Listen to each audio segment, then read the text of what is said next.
I've never seen such a response of police and emergency vehicles. It was really, really bad. And there is new video tonight showing the moments leading up to a horrific crash in Lake Wales. 4 people were killed, 8 injured. It happened on the east side of Lake Wales on State Road 60 at Capps Road yesterday. News Channel 8's Victoria Lucas joining us live with what we have learned today. Keith, the video we're about to show folks shows the incident in clear detail, and we do want to warn that folks may get uncomfortable seeing this video. Jason Voorhees says he's seen car crashes. It was terrible. But not like this. It's usually cars turning onto Capps Road here, but this time, unfortunately, it was something else. Voorhees is the owner of E60 Storage right off State Road 60. He showed us what his surveillance cameras captured Wednesday afternoon around 4. It's just unfortunate. The video shows what the Polk County Sheriff's Office confirms is a Chevy Equinox and Malibu driving along State Road 60.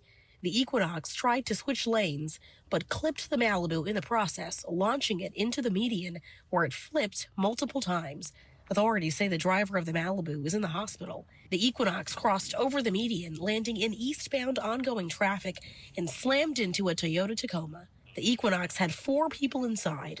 All died. The driver of the Tacoma was airlifted to the hospital. It'd be great if there was some sort of something to slow some people down here on Highway 60 coming into Lake Wales. The driver of a Toyota Corolla and her 4 children were all taken to the hospital for minor injuries. The driver of a Ford F-150 was treated at the scene. Voorhees says there's an overarching problem here. 60 runs over to Vero Beach.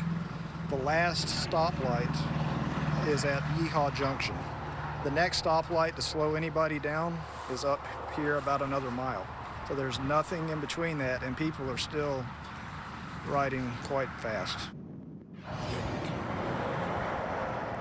I asked the sheriff office if any factors contributed to this crash, and they say it's too early to tell, but authorities do say impairment they don't believe was a factor in this incident.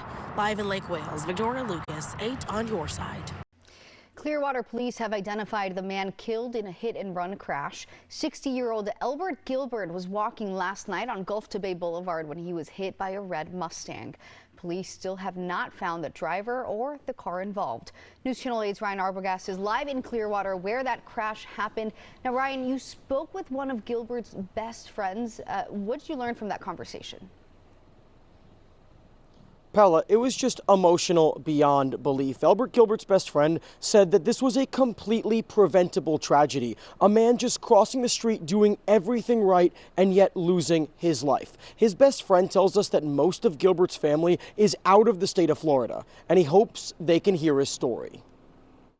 Yeah, that's sad, you know, somebody would hit a human being or even an animal and keep going. So that's sad, very sad. Watch this surveillance video from a Clearwater business. It shows this red Ford Mustang go out of frame, put it into reverse, then peel away from Gulf to Bay Boulevard last night around 9:30. You gotta own up to what you done. Rocky Anderson's best friend, 60-year-old Albert Gilbert, dying at the hospital late Wednesday during what Clearwater police say was a hit and run. He was a good guy, he was a great guy. He always looked out for people, he'd get his shirt off his back. Gilbert was hit so hard, even his shoes were left behind. He was somebody, you know, he just wasn't like a bomb on the streets. He was somebody, father, uncle, grandfather. They had grandkids too, you know. Police said he did everything right, crossing the busy street in the crosswalk. It's got to be more safe out here, man, because it could be me. It could have been me. Detectives blocking Gulf to Bay Boulevard for hours into the early morning, looking for any video evidence and eyewitnesses. As of right now, the driver is still on the run, but Anderson has this message for his best friend. I love you, bro, and I mean, you're in a better place, but that didn't have to happen to you like that. Paula, the Clearwater Police Department says they need the public's help in this hit-and-run investigation. If you recognize that red Ford Mustang that they say was around the 2020s type of model, please contact the non-emergency line. We're live in Clearwater tonight. Ryan Arbogast, 8 on your side. A Lyft driver is under arrest tonight for allegedly attacking a female passenger. Good evening, I'm Keith Kate. I'm Jennifer Lee. Thank you for joining us. Deputies say the same driver had been accused of inappropriate conduct twice in the past. News Channel 8's Emmy Darkia joins us now live from Hillsborough County with the disturbing details. Emmy. Yes, Jen, and when one orders a rideshare service, they're essentially putting their life in the driver's hands. One would never imagine their driver getting out of the driver's seat, then coming to the back seat and attacking the person who they're tasked with keeping safe. But that's what one driver in Hillsborough County is accused of. Instead of that safe ride that she was promised, she was attacked by a violent predator. Law enforcement says on October 8th of last year, a young woman ordered a Lyft to get home. Instead, she was met with an unimaginable situation. Authorities say Joaquin Mena Vasquez pulled up to a grassy patch while driving her home, got out of the car, into the back seat, and he began touching her inappropriately, choked her, and then threatened her with her life. I want to make it very clear that this was not some misunderstanding between consenting adults. Although the incident was reported in October, it wasn't until this weekend that the sheriff's office was able to arrest Mena Vasquez. We did try to serve a warrant for his arrest, and he was not home at the time. He became notified of a warrant out for his arrest, and he came and turned himself into our district office, where he was taken into custody. Joaquin Mena Vasquez is facing felony charges for battery by strangulation and false imprisonment. The Hillsborough County Sheriff's Office also mentioned Joaquin Mena Vasquez had 2 prior complaints for inappropriate behavior with Lyft. We reached out to the rideshare platform asking for more details. In a statement, they told us the behavior described is appalling and won't be tolerated. Mena was removed from the Lyft platform, and they reached out to the victim to offer support. Lyft mentioned they are in contact with law enforcement and ready to assist in the investigation. Lyft did not provide any details on prior incidents or explain why Mena was able to keep on driving despite having 2 complaints against him. Live in Hillsborough County, Emmy Darkia, 8 on your side. A Tampa family is trying to get their loved one back home after he contracted the flesh-eating disease while overseas in the Bahamas. Well, family members say the 62-year-old almost didn't make it. News Channel 8's Alessandra Young reports. Brian Roush and his girlfriend went to the Bahamas for New Year's to celebrate recently moving in together. But by January 4th, he was in the hospital fighting for his life. Currently, Brian Roush is at Broward Health in Fort Lauderdale with kidney failure. He has a little bit of heart damage, and he has, a number of secondary infections from just being in the hospital for a long time.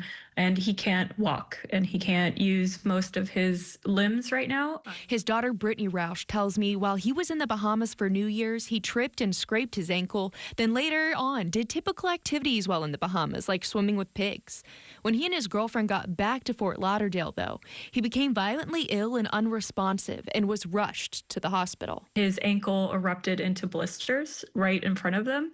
And so the doctor suspected flesh-eating bacteria, necrotizing fasciitis, got him into emergency surgery to remove fluid. According to the CDC, necrotizing fasciitis, known as flesh-eating disease, is rare, but recent data shows how deadly it can be, with up to 1 in 5 people having died from the infection, even with treatment.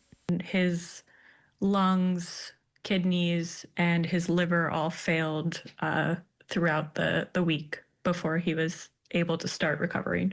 Brittany says her father was given less than 10% chance of surviving. And they gave him such a low chance of survival, and everything had to go right for him to get there. But he's been fighting hard in the hospital. You just can't explain the experience of seeing your loved one so weak and feeble. And so it's been very, very difficult. Now he's on a slow road to recovery with his family by his side every step of the way. Brittany tells me they're hoping her dad can be transferred to a rehabilitation facility in Spring Hill tomorrow, where he'll likely be for the next 3 to 6 months. In Tampa, I'm Alessandra Young, 8 on your side. Well, today, Hillsborough County gave out water to Dover residents with dry wells. Officials say those residents were left with little to no water because of the recent cold weather. Yeah, meanwhile, in just 3 days, Swift Mud will start enforcing watering restrictions for most of the Bay Area. News Channel 8's Marilyn Parker shows us how residents are preparing. So this mobile water station was brought out because the county says they saw a need. Residents were reporting their wells drying out or being too low to function. It's not ideal for residents, but they're trying to make it work under these cold conditions. Oh, water. I need water. Guadalupe Perez grabbed what she could from Hillsborough County officials Thursday after a series of problems with her water well. On and off, the well would stop working. And then my son would come and he would prime it. But, you know, a lot of sand was coming out. My toilet, the tank, it got half full of sand. And all of a sudden it just started flushing. It wouldn't flush. She says the well has stopped working completely, forcing her to come to the county's mobile water station in Dover to get help. Never had any problems with my well. And now this, I mean, it's been 2 days already without no water. And so it's devastating. County leaders say there was a very large draw from the wells in this area, pointing to a few culprits. Hillsborough had one of the biggest increases in population the last few years, and we didn't have a hurricane, and we had very low rainfall compared to historical averages. Agriculture has to preserve their crops by doing an uptake in irrigation. Farmers were upfront about their need for water due to the cold snap. We're going to pump water onto the plant, and it's going to make an igloo effect on top of the plant. With farms throughout Dover, county officials say more water was used than available. Swift Mud declared a phase 2 water shortage. Starting Sunday, residents in 14 counties, including Hillsborough, must go to watering 1 day a week. Even with the water Perez took home, I don't think it's going to last me for today. She's hoping for rain or warmth to maybe solve the problem for now. So this mobile water station right here off Gallagher Road will be available Friday starting at 8:30 a.m. and closing at 5. Be sure to use this resource while it's available. In Dover, Marilyn Parker, 8 on your side. Well, the fight for a spot on the November ballot has hit a halt, with all 22 proposed constitutional amendments failing to qualify. That's according to the Department of State, which now has voting rights groups sounding the alarm on voter suppression. However, as News Channel 8's Capitol Bureau reporter Mackenzie Laporte tells us, state leaders think otherwise. Some see this announcement as a direct hit on the voters, worried this is just another step in shutting Floridians out of the democracy process. Well, state leaders like Attorney General James Othmeyer say it's more about election integrity than voter suppression. We're looking at a lot of fraudulent signatures. Over the past year, Florida's Attorney General has been actively investigating petition failures and fraud, most recently looking into Smart and Safe Florida's recreational marijuana amendment. Hundreds of thousands, were being verified as false signatures. People were calling in saying, that's not my signature, I didn't submit it.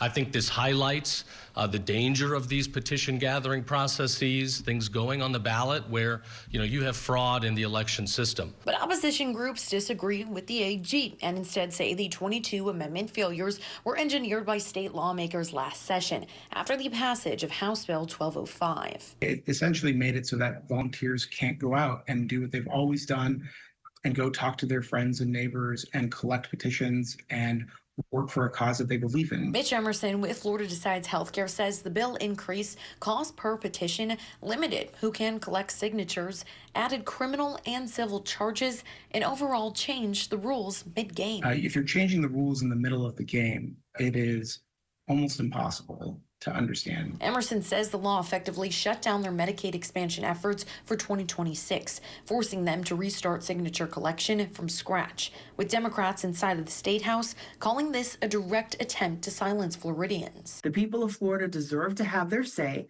and now they won't. It's wrong, plain and simple. It's anti-democratic. And unfortunately, exactly what we predicted when we were debating this bill last year. So what's next? For now, this battle will shift from petitions to the courtroom, with trials set to begin on February 9th, looking to strike down House Bill 1205 and reopen pathways for future ballot initiatives. As for the Attorney General, he says the investigation into election fraud and Smart and Safe Florida will only continue. Reporting here at the state capitol, Mackenzie Laporte, 8 on your side. Well, tonight we are getting our first look at what a new Rays baseball stadium may look like in Tampa. The Rays released renderings of the stadium and the planned development around it. The Rays have a tight timeline to get approval and build the stadium. They hope to be playing baseball there in time for the 2029 season. News Channel 8's Jeff Patterson joins us live from Hillsborough College with this late development. Jeff. Good evening, Jen and Keith. Well, the Tampa Bay Rays hope to build their new stadium just east of where I am currently standing. This project would also transform Hillsborough College with new buildings and a new look. This is what the Tampa Bay Rays new stadium may look like. We've seen plans for new stadiums before in St. Petersburg and in Ybor City. But Hillsborough County Commission Chairman Ken Hagan likes what he sees here. The team's vision for a generational mixed-use development is quite extraordinary. The renderings released today show an entire streetscape around the stadium of bars and restaurants. A wide shot of an image of the area also shows hotels, retail shopping areas, and even residential housing. The team says the images of the stadium are just a first vision of what it may look like, and that vision is likely to evolve. Commissioner Hagan says he first noticed the roof of the stadium. My first takeaway is the roof, and it's my understanding that they're using a similar roof as the Vikings have of Minnesota. I've toured that facility a couple times. It's a translucent product, and it's pretty cool. It's also not cheap. But here's something a lot of people may not know about County Commissioner Ken Hagan. He played baseball and had one of the highest batting averages for any high school player in the history of Hillsborough County. He also played for the University of Florida, and so I had to ask him about the roof from another perspective. As a player, you're looking up into that. Is it going to be okay? I think it'd be okay. It might take a little bit of time to get used to. I mean, similar to the Trop, frankly. I think that's why when the opposing teams come in, we have a little bit of an advantage because the ball gets lost in the Trop. So a little home cooking with that roof. Commissioner Hagan believes that the Rays players will get used to looking up into that translucent dome ceiling. He said visiting players may not quickly adapt to it. He seemed okay with that. Live in Hillsborough County, Jeff Patterson, 8 on your side.